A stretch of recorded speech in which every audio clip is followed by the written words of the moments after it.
তুমি অবশ্যই রিভিউ দিও কেমন হয় আমাদের কেকটা।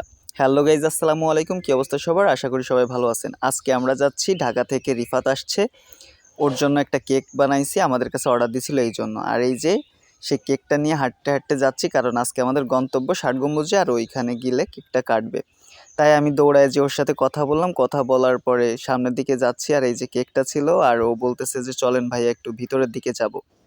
আর সবথেকে মজার ব্যাপার হচ্ছে, ও কিন্তু তোমাদের বলে রাখা ভালো যে তৌসিফ মাহবুবের বিশাল বড় একটা ফ্যান ও পরিচিত।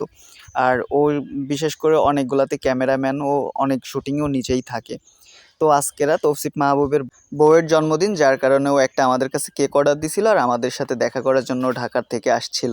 তাই আমরা ওর ষাট গম্বুজের সুন্দর মনোরম পরিবেশ ও ঘোড়ার দিঘি সব কিছু ঘোরায় ঘোরায় দেখাচ্ছিলাম। কারণ হচ্ছে আমাদের একটাই ইচ্ছা ছিল যে ও আসলে ওর সুন্দর একটা কেক যাতে বানায় দিতে পারি, আর ওর যাতে সুন্দর করে একটা রিভিউ দিতে পারে।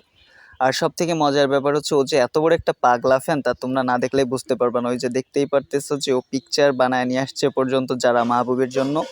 আর সুন্দর ওয়েদারের সাথে সুন্দর সুন্দর পিকচার তো তুলেই দিছি, তারপরে আবারই সেইখান থেকে কেক কাটার পরে যাত্রা শুরু করছি বাইরের দিকে যাওয়ার। কারণ আমাদের গন্তব্যে এবার মাঝারে যেয়ে সুন্দর একটা জায়গায় বসে বাদ বাকি কেকটা সুন্দর করে কাটা হবে, কারণ ওইখানে বসে শুধু পিকচারগুলো তোলা হয়েছে। তাই আমি সুন্দর করে গাড়িটা রেখে একটা পরিচিত দোকানে এসে বসছি, আর এবার ও কেকটা কেটে দেখতেছে যে আসলে কেমন হয়েছে। ও এবার দেখতেই পাচ্ছ কেকটা কেমন হয়েছে। আমাদের কিন্তু কেক খেয়ে তারপরে রিভিউ দিবা।